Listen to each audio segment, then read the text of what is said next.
ప్రభునందు ప్రియమైన సహోదరికి ప్రైజ్లాడండి. ఈరోజు వాక్యాన్ని తెలిపించి ప్రార్థన చేసుకుందామండి. మోహనోద్ర మహాగరుడ సరస్వతుడ నాద పరిశుద్ధాత్ముడ ఆకాశాన్ని భూమిని సమస్తాన్ని సర్వాన్ని సృష్టించిన సృష్టికర్త నీకే స్థుతికే మహిళకి గాని చూస్తున్నాను ఆయన. గతించిన ఆదివారం నుంచి ఆదివారం వరకు సజీవం రెక్కల కింద కాచి కాపాడి భద్రపరిచి ప్రభా నాయన ఏసే మమ్మల్ని ఈ రీతిగా నిలబెట్టిన విధానానికి నీకు స్థుతులు స్తోత్రాలు చెల్లించినాను. తండ్రి కృపగల తండ్రి కుప్పను కుమరించి తండ్రి నాయన నీ బిడ్డలకు నీ వాక్యం చెప్తుండగా పితృవేణ అగ్ని చేత కాల్చిన శరీరాన్ని మొరుగుపరచు, మానస్వరాన్ని మొరుగుపరచు, దయస్పరతో మాట్లాడి దర్శించి ప్రభుని కుప్పను కుమరించు. నీ నామానికి నువ్వు మహిమను ఘనతను ప్రభావం పొందుకోమని ఇస్తున్నాము తండ్రి. మరి ఈరోజు మన వాక్యం అంశం ఏంటంటే దయాప్రాప్తురాల లోకాసు వార్త 1వ అధ్యాయము 26వ వచనం బట్టి. 6వ నెలలో గబ్రియేలును దేవదూత గలిలయలోని నజరేతు ఊరిలో దావీదు వంశస్థుడైన యోసేపుని ఒక పురుషునికి ప్రదానం చేయబడిన కన్యక వద్దకు దేవుని చేత పంపించబడును. ఆ కన్యక పేరు మరియా. ఇక్కడండి మరి 6వ నెలలోనంట గాబ్రియేలు దేవదూత మరి ఇక్కడ దావీదు వంశంలో పుట్టిన యోసేపు అనే ఒక అతనికి ప్రదానం చేయబడిన మరి అనే ఆమెనంటండి దర్శించడాకంట ఒక దేవదూత గాబ్రియేలు అనే ఒక దేవదూత వచ్చిందంటే ఎవరిని దర్శించడానికి వచ్చిందంటండి మరియని దర్శించడం. మరియకు మరి దేవుడు పంపించిన శుభవర్తమానం అందజేయడాకంటే ఈ గాబ్రియేలు దూత వచ్చింది. ఎన్నో నెలలు వచ్చింది? 6వ నెలలో వచ్చిందంటండి.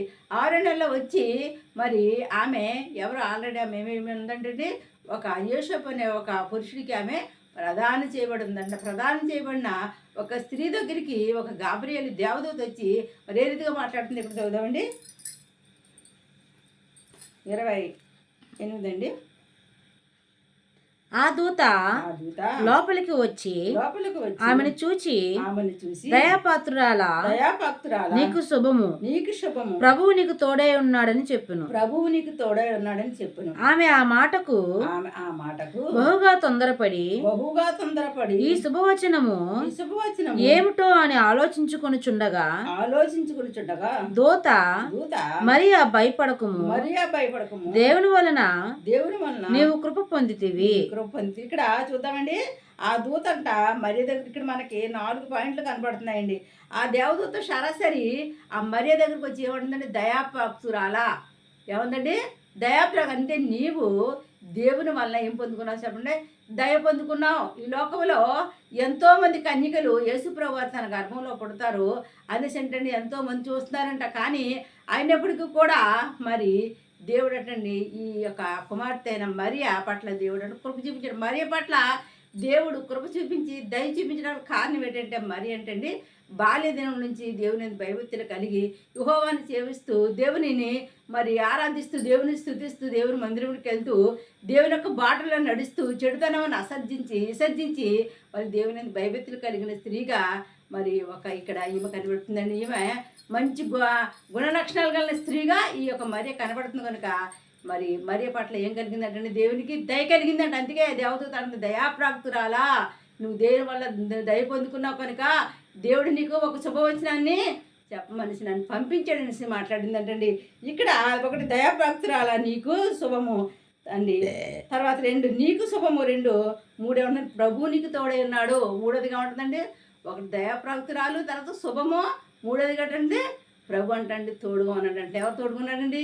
దేవుడు తోడుగా ఉంటాడు. మనకి ఏమైనా జరుగుతాయండి. ఆయన తోడుంటే ఏదైనా చేయగలుగుతామండి. ఇక్కడ మరి జరగలేని కార్యం జరగటంకంట మరి కంటే ఎవరు తోడుకున్నారండి? దేవుడు తోడుకున్నాడు. దేవుడు నామానికి మహిమ కలుగును గాక. నీతో దేవుడు తోడుకుంటే, నాతో దేవుడు తోడుగా ఉంటే మనం ఎటువంటి కష్టంలో ఉన్నా, ఎటువంటి బాధల్లో ఉన్నా, ఎటువంటి వేదనలో ఉన్నా, ఏ పరిస్థితులు తారుమారైపోయినప్పుడు కూడా దేవుడు తోడుంటే అన్నట్లు కూడా ఆయన ఏం చేస్తాడు చెప్పండి? అన్నట్లు కూడా కొట్టి పాడేసి నువ్వు ఏదైతే ఆలోచన చేసుకుంటున్నావో, ఏదైతే జరగాలని నీ హృదయంలో అనుకొని దేవుని ఏడుకుంటున్నావో అది జరిగిస్తాడండి. ఇక్కడ ఈమె తన జీవితంలో అనుకోలేదు దేవుని యొక్క దయకి తన పాక్తురాలు అవుతాను, దేవుని యొక్క కృపకు నేను పాక్తురాలు అవుతాను అనుకోకుండా దేవుని యొక్క మరి దయకి పాక్తురాలు అయిందంటండి. ఒక శుభవచనం ఆమెకి చెప్పడానికి దేవదూత వచ్చిందంట. మరి ఆమెకంట మరలా ఇంకో విషయం ఏంటంటే 3వదిగా ఆమె కంటే దేవుడు తోడుకున్నాడు. ఈ లోకంలో అన్నదమ్ములు, అక్క చెల్లెలు, భార్య, బిడ్డలు అందరూ ఎవరు విడిచిపెట్టేసినా సరే మరి దేవుడు తోడు నీకుంటే నువ్వు ఏదైనా చేయగలవు, ఎక్కడికైనా వెళ్ళగలవు, ఏదైనా సాధించగలవు. ఏ విషయంలోనైనా సరే ఆయన తోడు నీకు ఉన్నప్పుడు అంటే ఒక అడుగు నువ్వు ముందుగా వెళ్తావు. దేవుడు తోడు లేకపోతే నువ్వు ఎందులోని కూడా ఒక అడుగు కాదు కదా, ఒక్క నిమిషం కూడా నువ్వు బ్రతకడం వేస్ట్ కింద ఉండదు. కనుక అక్కడ అది కాదు కనుక ఇక్కడ ఏమంటున్నాడంటే మూడోదిగా దేవుడు నీకు తోడై ఉన్నాడు. ఎందుకు తోడై ఉన్నాడంటే ఇక్కడ మూడోదిగా దేవుడు తోడై ఉన్నాడు అని చెప్పి మళ్ళీ ఏమంటున్నాడంటండి, భయపడకం, దేవుని వల్ల నువ్వు కృప పొందితివి. ఎవరి వల్ల అంటే మనుషుల వల్ల కృప పొందిందండి, దేవుని వల్ల నువ్వు కృప పొంది దేవుని దృష్టిలో నువ్వు మంచిదానిగా అనిపించుకున్నావు, దేవుని దృష్టిలో నువ్వు ధన్యురాలు అయ్యావు, దేవుని దృష్టిలో నువ్వు దయగలదాని అయ్యావు, దేవుని దృష్టిలో నువ్వు భక్తిగల స్త్రీగా కనపడుతున్నావు. కనుక దేవుడు ఈ శుభవచనాన్ని నీకు మాత్రమే చెప్పమని నన్ను పంపించాడు అనేసి అంటండి ఈ దేవదూత ఆ మరితో చెప్తుందంటండి. ఇప్పుడు చదవమ్మా. ఇదిగో ఇదిగో నీవు గర్భము ధరించి కుమారుని కని ఆయనకి యేసు అని పేరు పెట్టదవు. ఆయనకి యేసు అని పేరు పెడుతుంది. ఆయన గొప్పవాడి అయి సర్వోన్నతుని కుమారుడు అనబడును. సర్వోన్నతుని కుమారుడు అనబడును. ప్రభువైన దేవుడు ఆయన తండ్రి అయిన దావీదు సింహాసనమును ఆయనకి ఇచ్చెను. ఇదిగో నీవు గర్భము ధరించి ఒక్కసారి దేవదూత దగ్గర ఉంటుంది మరియ దగ్గరకు వచ్చిందంట. నీవు దేవుని వల్ల దయ పొందుకున్నావని చెప్పిందంట. నీకు శుభవచనము చెప్తారు అందరూ. దేవుడు నీకు తోడుగా ఉన్నాడు కనుక నువ్వు దయ పొందుకున్నావు కనుక నీకు వార్త చెప్తున్నా. అది వార్త ఏంటంటే నీవు గర్భవతివై ఏమవుతా ఉండండి కుమారుని కంటావని చెప్పిందంట. ఒక్కసారి మరి ఏం చేసింది చెప్పండి, భయపడిపోయింది, అల్లిపోయిందంటే ఇదేం సంగతి, ఇదే విషయం, అయ్యో నాకు ప్రదానం చేయబడ్డా తప్ప కానీ నాకు పెళ్లి కాలేదే, నేను పెళ్లి కాని స్త్రీ, ఇది ఎలా జరుగుతుంది, ఎలా సాధ్యం అనేసి అంటండి. మరి ఆమంటండి ఎంతగానో కంగారు పడిపోయిందంటే, ఎంతగానో మరి తలడెళ్ళిపోయిందంటే, ఎంతగానో భయపడిపోయిందంటండి. నోట్లోంచి మాట రాకుండా ఆమె ఆ భయభ్రాంతిలో ఉన్నప్పుడు అంటే మళ్ళా దేవదూత ఆ మరి ఏం చెప్తుంది ఇక్కడ చూడండి. ఆయన యాకోబు వంశస్థులను ఇక్కడ చదువు ఆయన యాకోబు వంశస్థులను యుగయుగములను ఏలును.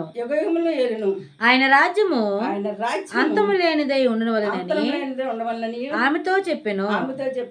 అందుకు మరియా నేను పురుషుని ఎరగని దానినే ఇది ఎలాగ జరుగును దూతతో అనగా దూత పరిశుద్ధాత్మ నీ మీదకు వచ్చును సర్వోన్నతుని శక్తి నిన్ను కమ్ముకొను గనుక పుట్టబోవు శిశువు పరిశుద్ధుడు దేవుని కుమారుడు అనబడును.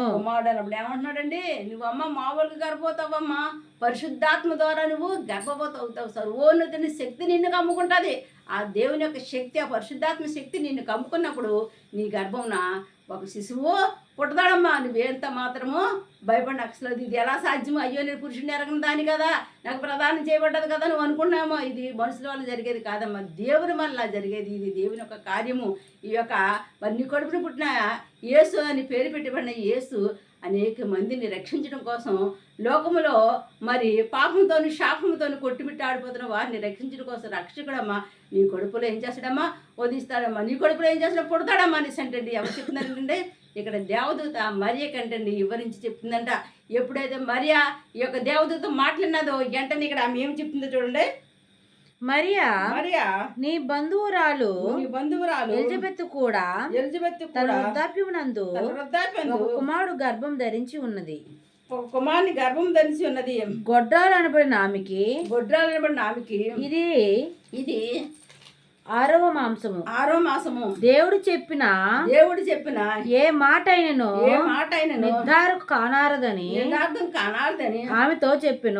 ఇప్పుడు ఏమంటుందంటే మరియతో మళ్ళీ గాబ్రియల్ దూత చెప్తుందంట, అమ్మ నువ్వు ఇంకో విషయం చెప్తాను, నీకు విషయం తెలుసు కదా, మరి నువ్వు వెళ్తున్నావు, నువ్వు మందిరాడికి వెళ్తున్నావే, దైవజనుడు జక్కరి ఉన్నట్టు ఆమె భార్య గొడ్రాలు ఎలిజబెత్ గొడ్రాలు అని అంటున్నారే, ఆమె కడుపుడు ఎలాగో ఎవరండి గర్భం ధరించుకుంటావు. ఇప్పుడు నేను అనుకున్నా 6వ మాసం అమ్మ. మరి దేవుడు చేసిన కార్యాలు కంటికి కనపడడం, చెవులుకున్న ఆయనకి అసాధ్యమైంది ఏమీ లేదు కనుక కనను గర్భం కన్నట్టుగా అక్కడికి ఎలిజబెత్ మరి ఆ యొక్క దేవుడు ఒక కృప చెప్పడం ద్వారా ఆమె గర్భవతి అయిందమ్మా. నువ్వైతే అలా కదా, పరిశుద్ధాత్మ శక్తి నిన్ను కమ్ముకుంటుందమ్మా.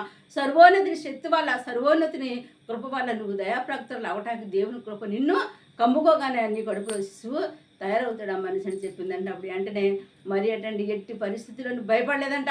ముందు భయపడేదంటే, తర్వాత భయపడేదంట, ఒక తల్లికి చెప్పలేదంటే, ఒక తండ్రికి చెప్పలేదంటే, ఎవరికి చెప్పలేదంటే, ఎవరికి చెప్పకుండా మరి ఏం చేసిందంటే అండి, దేవుడు మరి నన్ను కరుణించాడు కనుక ఆ దేవుని మా యొక్క ఆ లోకరక్షకుని నా కడుపులో మరి మొయిటకు దేవుడు నాకు కృప అనుగ్రహించాడు కనుక నేను ఎంతో ధన్యురాల్ని, ఎంతో భాగ్యవంతురాల్ని. దేవుడి దయ నా మీద ఉందనేసి ఎంతో ఆనందించిందంట, ఎంతో సంతోషించిందంట. ఎంతో సంతోషించి దేవదత్త ఎప్పుడైతే మరి ఆ వృద్ధురాలు, ఆ సేవకురాలు గర్భవతంతో ఉండి 6 నెలలతో ఉందంటే అంత వృద్ధాప్రేమ ఉంది. ఆవిడ ఏ పని చేసుకోగలుగుతుంది, ఎలా ఉండగలుగుతుంది అనేసి అంటండి ఆమెటండి అక్కడికి వెళ్తాకి ప్రయత్నం చేస్తుందంటే ఇక్కడ చదువుదామండి. అందుకు మరియా ఇదిగో ప్రభువు దాసురాలుని నీ మాట చొప్పున నాకు జరుగును గాక నేను అంతటి దూత ఆమె వద్ద నుండి వెళ్ళెను. ఆ దినముల యందు మరియ లేచి యోధా ప్రదేశములోని కొండ సీయోనులోనున్న ఒక ఊరికి త్వరగా వెళ్ళి జకరియా ఇంటిలో ప్రవేశించి ఎలిజబెత్తుకు వందనం చేసెను. ఎలిజబెత్ మరి యొక్క వందన వచనము విని అనగానే ఆమె గర్భములో శిశువు గంతులు వేసెను. అంతటా ఎలిజబెత్తుకు పరిశుద్ధాత్మతో నిండుకున్నదై బిగ్గరగా ఇట్లనను. ఏమంటుందంటే ఇక్కడ ఎప్పుడైతే మరి ఏంటంటే అలాగైతే మరి నేను దేవుడిని నమ్ముకున్న దాన్ని, దేవుని నమ్ముకున్న నాకు నువ్వు చెప్పినట్టుగా సమస్తము జరుగుతుంది కనుక నువ్వు చెప్పినట్టుగానే నేను ఆ ప్రభు వారు నా గర్భంను ధరించడానికి నాకు ఎటువంటి అభ్యంతరం లేదు. ఇది దేవుని శక్తి, ఇది దేవుని పరిశుద్ధాత్మ కుమ్మరి పండుగ కనుక మరి అలాగే జరగనివని చెప్పేసి అంటండి. కొద్ది రోజులు పోయిన తర్వాత ఆమె వెంటనే ఏం చేసిందంటండి, ఆ యొక్క ఎలిజబెత్ దగ్గరికి బయలుదేరి వెళ్ళిందంటండి. ఆమె ఇంట్లో ఎవరికి చెప్పలేదండి. ఎలిజబెత్ దగ్గరికి వెళ్ళి మరి ఎలిజబెత్ దాంతో మాట్లాడుతున్నప్పుడు అంటండి ఆ గర్భంలో ఉన్న శిశువు అంటండి గొంతులేస్తున్నట్టు ఎవరో చెప్పవలసిన వినంటండి ఈ యొక్క మరియ చెప్పవలసిన విని మరియా గర్భంలో ఉన్న శిశువు ఉన్నాడని తెలిసిన శుభాషణ గొంతులు వేసిన ఎంతో స్పష్టంగా ఇక్కడ రాయబడి ఉన్నది చూసారండి. మరి అటువంటి సమయంలో మరి అక్కడ ఏం చేసిందో చూద్దామండి. 40 ఎలిజబెత్ ఏం చేసిందండి, స్త్రీలలో నీవు ఆశీర్వదించబడిన దానవు, నీ గర్భఫలము ఆశీర్వదించబడును. నా ప్రభువు తల్లి నా వద్దకు వచ్చుట నాకు ఎలాగ ప్రాప్తించును. ఇదిగో ఈ శుభవచనము నా చెవి పడగానే నా గర్భంలో శిశువు ఆనందంతో గంతులు వేసెను. ఏమంటుందండి, ఎప్పుడైతే నీ ఒక మాట నా చెవిని పడగానే నా గర్భంలో ఉన్న శిశువు గంతులు వేస్తున్నాడు. అమ్మా నువ్వు ఎంతో దయాధిపతురాలు, ఎంతో ధన్యురాలు. మరి ప్రభు ఒక తల్లిని నేను చూశాను, ప్రభు నీ గర్భమున మరి పుడుతున్నాడు, నాకు ఎంతో ఆ శుభవచనం నాకు ఎంతో ఇంపుగా, నా గర్భంలో ఉన్న శిశువుకి ఎంతో ఇంపుగా ఉందమ్మా అనేసి అంటండి ఆమెను కౌగులించుకొని ఆవిడంటండి ఆదరించి మరి ఆమెతో మరి ఆమెనంట పెద్దది కనుక ఎలిజబెత్ మరి దైవజనురాలు పెద్దది కనుకటండి ఈ యొక్క మరి ఏం చేసిందంటే ఆశీర్దిస్తుందంట, దీవిస్తుందంట. దేవుడు నీ కడుపును పుడతాడమ్మా మనిషి దీవిస్తుందంట. ఇక్కడ చూడండి ఇంకేమంటుందో, ప్రభు ఆమెకు తెలియజేసిన మాటలు సిద్ధించును గనుక నమ్మిన ఆమె ధన్యరాలు ఆయను. అప్పుడు మరియా ఎప్పుడైతే ఈ మరియా ఆమె చెప్పిన మాటలు నిన్నదా మరి నువ్వు నేను చెప్పినట్టుగా నువ్వు విన్నా కనుక మనం ఎవరు అయిపోతున్నా చెప్పండి, ధన్యురాలు అయిపోతున్నా దేవుని నామానికి. అందుకండి మరి యేసు ప్రభు వారు తల్లిని అందరూ ఇప్పుడు ఎవరు ఏమంటారు చెప్పండి, ఆమె ఎంతో ధన్యురాలు, ఆవిడ ఎంతో పుణ్యం చేసుకుంది కనుక ఆ ప్రభువుని ఆ రక్షకుడిని తన గర్భంలో ఆ గర్భంలో పుట్టడానికి ఆమె ఎంతో ధన్యత చేసుకుని అందరూ కూడా ధన్యురాలు అంటారండి. అలాగే మనం కూడా ఈ లోకంలో మనం ధన్యులుగా ఉండాలంటే, దేవుని దృష్టిలో మంచివాళ్ళుగా ఉండాలంటే మనం కూడా మరి వలే ఎలా ఉండాలి చెప్పండి, దేవుని ఎందుకు భయభక్తులు కలిగి ఉండాలండి. యవనస్తులని బిడ్డలు ఎలా ఉండాలి చెప్పండి, యవనస్తులే కాదండి పెద్దవారే కదా, ఎవరైనా సరే దేవుని నమ్ముకున్న బిడ్డలు ఎలా ఉండాలండి, దేవుని ఎందుకు భయభక్తులు కలిగి ఉన్న చెడుతనాన్ని అసహించుకోవాలంట. ఈ స్త్రీ చెడుతనాన్ని అసహించుకొని లోకాసులు అన్నీ ఇడిచిపెట్టి దేవుని ఎందుకు భయభక్తులు కలిగి మరి ఉన్నది కనుక ఆ యొక్క యేసుప్రభు వారు ఆమె గర్భాన్ని అని కోరుకున్నాడు. దేవుని నామనికి మహిమ కలుగును గాక. మన దేవుడు మరి నిన్ను నన్ను రక్షించడం కోసం లోకరక్షకుడు ఎవరిని కోరుకున్నాడు చెప్పండి, ఒక భక్తి పరురాలైన మరియని కోరుకున్నాడు. ఆ మరియ గర్భంలో మరి శరీరాన్ని దాల్చి మానవ రూపుడుగా ఈ లోకానికి రావటానికి ఆయన మరి కృప చూపించడానికి కారణం ఏంటంటే అండి, నిన్ను నన్ను రక్షించడం కోసం నీ పాపము నా పాపము, నీ శాపము నా శాపము తీసివేయటాకే యేసుప్రభు వారు ఈ లోకంలోకి రావటాకంటే ఒక స్త్రీని ఎన్నుకున్నాడంటండి. మరి ఈ స్త్రీ గర్భవతి అవుతుంది అనేసి అంటండి ఎంతోమంది ప్రవర్తలు ఏం చేశారు చెప్పండి, కన్యకి గర్భవతే కుమారుని కంట తెలిసండి. ఎంతోమంది ఏం చేసి చెప్పండి ప్రవచించండి. ఆ ప్రవచించిన ప్రకారమే ఈ యొక్క స్త్రీ అంటే అటువంటి కృపను పొందుకోవడానికి దేవుడట కృప చూపించాడటండి. చదవమ్మా. అప్పుడు మరి ఇట్లనెను, నా ప్రాణము ప్రభువును గణపరచుచున్నది, ఆయన తన దాసురాలు దీనస్థితిని కటాక్షించెను. నా ప్రాణం ప్రభువును గణపరుచున్నది, తన దేవుని యందు ఆనందించెను. ఏమంటుందండి ఇది? దీనరాలు స్థితిని అంటే కటాక్షించాడంట. దేవునామానికి మహిమ కలుగాక. అంతవరకు దానికి కృప లేదు, కటాక్షం లేదు, ఏమీ లేదు, నిరాధారంగా ఉంది. ఆ స్త్రీ ఎవరో తెలియదు. ఎక్కడో నా మారుమూల గ్రామంలో ఉన్న ఆ స్త్రీకి మరీకు ఏం కలిగింది చెప్పండి? యేసుప్రభు వారు ఎప్పుడైతే గర్భంలో పడ్డారని తెలిసిందో ఆమెకి ఏం కలిగిందంటే కటాక్షం కలిగింది, దయ కలిగిందంటే. ప్రతి ఒక్కరు కూడా ధన్యురాలని ఈరోజు ప్రపంచ దేశాలన్నీ కూడా మరియని హ్యాపీ క్రిస్మస్, మేరీ క్రిస్మస్ ఎందుకంటారండి? ఆ రోజున మరీని కంపల్సరీ అందరూ కూడా ఏం చేస్తారు చెప్పండి? జ్ఞాపకం చేసుకుంటారండి. ఆ యేసు ప్రభువారిని, ఆ పుణ్యమూర్తిని, ఆ రక్షకుడిని, ఆ లోకంలో ఏనారు ఆ రాజుని తన గర్భంలో పుట్టటాకే ఆమె ఆ రోజటండి రోజు మెదపలేదంట. తల్లికి చెప్పలేదంట, తండ్రికి చెప్పలేదంట, ఎవరికి చెప్పలేదంట. ఎవరు నా జీవితం ఏమైపోయినా పర్లేదు, నా భర్త నన్ను వివాహం చేసుకోపోయినా పర్లేదు, నా దేవుడు నా గర్భం కొడితే చాలని ఆశపడ్డది కనుక దేవుడు ఆమె ఆశను తీర్చాడు, ఆమెను ఆసక్తిని తీర్చాడు కనుక ఆమె ధన్యురాలైందంట. ప్రతి ఒక్కరు కూడా నన్ను ఏమంటారు? ఇది మొదలుకొని ప్రతి ఒక్కరు కూడా నన్ను ఏమంటారండి? ధన్యురాలు అంటారనేసి దేవుడు నన్ను కటాక్షించాడు అనేసి అంటండి. ఆ ఎలిజబెత్తో మాట్లాడంటండి. ఆ ఎలిజబెత్కి 6వ నెల నిన్న ఎలిజబెత్గా 3 నెలలు కూడా ఎంతో పరిచర్య చేస్తుందంటండి. ఎంతో పరిచర్య చేసి యవన కాలంలో ఉన్నది కనుక బలముతో శక్తితో ఉంది కనుక ఆ రుద్రానికి ఎంతో పరిచర్య చేసి ఎంతో వ్యయంతో ఆమె ఆమె గర్భముని యోహాను పుట్టి వరకు అక్కడ ఉండేటండి. తర్వాత యథాస్థితిగా వాళ్ళ ఇంటికి వచ్చేసిందండి. ఎంత గొప్ప సంగతి అండి. యవన కాలం మీద ఉన్న బిడ్డలో ఈ దేవుని బిడ్డలు ఎలా ఉంటారంటే సురుగైన వరకు ఉంటారంట. ఈ ఎబ్రీ స్త్రీలు సురుగ్గా ఉంటారు కనుక ఈ సురుగైన స్త్రీ ఆ రుద్రాలను అంటండి ఎంతగానో ఏం చేసింది చెప్పండి? పరిచర్య చేసిందంటండి. యవనస్తులని స్త్రీలు ఎలా ఉండాలి చెప్పండి? పరిచర్య చేసిన స్త్రీలుగా ఉండాలంటండి. ప్రతి విషయాన్ని దేవునికి భయపడాలి, మనుషులకు భయపడకూడదు. మరీలో ఉన్న ఒక గుణం ఏంటంటండి, ఎట్టి పరిస్థితిలో దేవుడు తప్ప మనుషులకు భయపడలేదు, భర్తకు భయపడలేదు. అయ్యో నన్ను పెళ్లి చేసుకోవడమో నా జీవితం ఏమైపోద్దనిసి దేవదత్తుడికి ఎదురు చెప్పలేదండి. దేవుడి మాటకి లోబడి దేవుడు నా గర్భమును పుడితే లోకరక్షణ, నా గర్భమును పుడితే ఈ లోకానికి రక్షణ కలుగుతుందని విశ్వసించి నమ్మింది కనుక యేసు ప్రభు వారు మరియ గర్భమును పుట్టాకే ఆమె ధన్యురాలైంది, కృప పొందుకుందండి, దయాప్రక్తురాలైంది కనుక ప్రతి ఒక్కరు కూడా ఆమెని దయాప్రక్తురాల దేవదూతే కాదని ఆ రోజు దేవదూత అందే. తర్వాత మనం అందరం కూడా చెప్పగలుగుతున్నామంటే ఆ యొక్క ధన్యత పొందుకోవడానికి ఆమె దేవుని ఎందుకు భయభక్తులు కలిగి ఉన్నది కనుక ప్రతి యవనస్తురాలు, ప్రతి యవనస్తుడు కూడా ఎలా ఉండాలి చెప్పండి? ఒక యోసేపు వలె, మరి వలె దేవుని ఎందుకు భయభక్తులు కలిగి ఉన్నప్పుడు అంటండి దేవుడు కృపణ వాళ్ళు కూడా పొందుకుంటారు. ప్రార్థన చేసుకుందామండి. మహోన్నతుడా, మహాగణుడా, సరస్వతుడా, నాదా, పరిశుద్ధాత్మ ఇదిగో తండ్రి యేసయ్యా, కృపగల తండ్రి నాయన లేఖనములు చెప్పిన రీతిగా ప్రభు తండ్రి కన్యక గర్భవతే తన కుమారుని కంటదన్నట్టుగా ప్రభు తండ్రి ఇదిగో తండ్రి మరియక ప్రభు నాయన తండ్రి ఇదిగో తండ్రి గాబ్రియేలు దూత వచ్చి ప్రభు దయాప్రాప్తురాలా నీకు శుభమని చెప్పింది ప్రభు నాయన. నిజమే ప్రభు తండ్రి యేసయ్య నీ పరిశుద్ధాత్మ ద్వారా ఆ యొక్క మరియతని గర్భవతి అవటానికి నాయన కృప పొందుకుంది ప్రభు తండ్రి యేసయ్య. పరిశుద్ధాత్మ అలాగే ప్రభు యవనస్తులు అనేక మంది యవనస్తులు బిడ్డలు ఉన్నారు ప్రభు. ఏమైనా కాలు మంది ప్రభు ఇదిగో నాయన యేసయ్య తండ్రి ఇదిగో తండ్రి నాయన వాళ్ళ జీవితాలు పాడు చేసుకోకుండా మరియ వలే ప్రభు భయభక్తులు కలిగి దేవుని యందు ఉండే కృపను దయచండి. యేసేపు వలే ప్రభు నాయన యేసే నీతి మంత్రులు కానీ ఉండే కృపను దయచేమని నడుచున్నాను తండ్రి నాయన.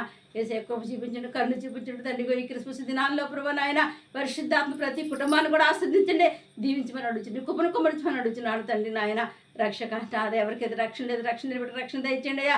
మారుమూడ్స్ నిలబెట్టుకు మారుమూడ్స్ దయచేయండి అయ్యా. పరిశుద్ధాత్మ నిలబెట్టలకే పరిశుద్ధాత్మ ఎవరైతే వేదంతో, శోధంతో, కష్టంతో, కన్నీరుతో తండ్రి నాయన ఈ యొక్క వాక్యాన్ని వింటున్నారో ఒక్కసారి బిడ్డలను దర్శించమని అడుగుతున్నాడు తండ్రి నాయన. ఈ క్రిస్మస్ దినాల్లో కుటుంబాల్లో శాంతి సమాధానము కలగజేయమని అడుగుతున్నాడు. పరిశుద్ధాత్మ కృప చూపించండి తండ్రి, కన్ను చూపించండి ప్రభు తండ్రి నాయన. వ్యాధితో బాధతో ప్రభు తండ్రి హాస్పిటల్ ఎవరైనా స్థితిలో మంచాలు పడిన బిడ్డలు ఒక్కసారి దర్శించి ముట్టి స్వస్థపరచమని అడుగుతున్నాడు తండ్రి నాయన. యేసయ్య తండ్రి తండ్రి ఈరోజు డెలివరీ వచ్చిన బిడ్డలకు సులువైన డెలివరీ కృప వేస్తూ నామలో కలుగునుగా. ఈరోజు ఆపరేషన్ చేసుకునే బిడ్డలు సులువుగా మంచిగా ఆపరేషన్ జరిగి క్షేమంగా బయటకు వచ్చి కృప వేస్తూ నామన కలుగునుగా కృప చూపించండి, కన్ను చూపించండి, కటాక్షించమని అడుగుతున్నాను తండ్రి. నాయన బిడ్డలు చదువుకున్న బిడ్డలు జ్ఞానం ఇచ్చి తెలివిచ్చిన ఆయన సహాయించిన వాళ్ళ పరీక్షలు మంచి మార్కులతో పాస్ కృపద ఇచ్చామని అడుగుతున్నాను తండ్రి. కృపగల దేవుడు, ప్రేమగల దేవుడు, జాలిగల దేవుడు కనుక బిడ్డలందరినీ దీవించి ఆస్తుంది. మా ప్రార్థన గొప్ప ఎంతమంది బిడ్డలైతే ఫోన్ చేసి ప్రార్థన చేయించుకున్నారు, వారి సమస్యలు తీర్చండి ఆయన, వాళ్ళ ఆర్థిక ఇబ్బందుల నుంచి విడిపించండి ప్రభు నాయన. అన్ని విషయాల్లో మేలు జరిగించమని అడుగుతున్నాను. యూట్యూబ్ ద్వారా ఎంతమంది ఈ వాక్యం చూస్తున్నారో వాళ్ళందరూ కూడా దీవించి ఆస్వాదించమని అడుగుతున్నాను తండ్రి. నాయన చెప్పుకోని సమస్యలతో ప్రభు నాయన ఎవరైతే తండ్రి వ్యాధులకు గురై ఉన్నారో అటువంటి వారిని రాత్రికి దర్శనమిచ్చిన ఆయన వాళ్ళని కటాక్షించమని అడుగుతున్నాను తండ్రి. కృపగల దేవుడు, ప్రేమగల దేవుడు తను మా కోసం తండ్రి లోకానికి వచ్చిన లోకరక్షకుడు యేసయ్యా, నీకే లెక్కలేని వెళ్ళలేని ఒట్లాది కొడుకులంతా స్థితులు స్తోత్రాలు చెల్లించినాను తండ్రి. నాయన పరిశుద్ధాత్మ నీ కృపను కుమ్మరించి తండ్రి రిక్షా డ్రైవర్ నుంచి విమాన డ్రైవర్కి నీ కృప నీ కాపుదల నుంచి ప్రతి బండి ముందు మీరుండి ప్రభు తండ్రి వాళ్ళు క్షేమంగా సురక్షంగా గృహాలకు వచ్చి కృప తెచ్చిన వాళ్ళ చేతులు కష్టాజితాన్ని రుద్రోధిస్తున్నామని నడుస్తున్నాను తండ్రి. అన్ని విషయాలు మేలు చేయండి, దీవించండి, ఆస్వాదించండి. గొప్ప జాతి నింపి నడిపించమని తండ్రి కుమార పరిశుద్ధాత్మ నామన ఈ ప్రార్థన అంతా మీకు సమర్పణ చేసుకుంటున్నామా పరమ తండ్రి. ఆమేన్.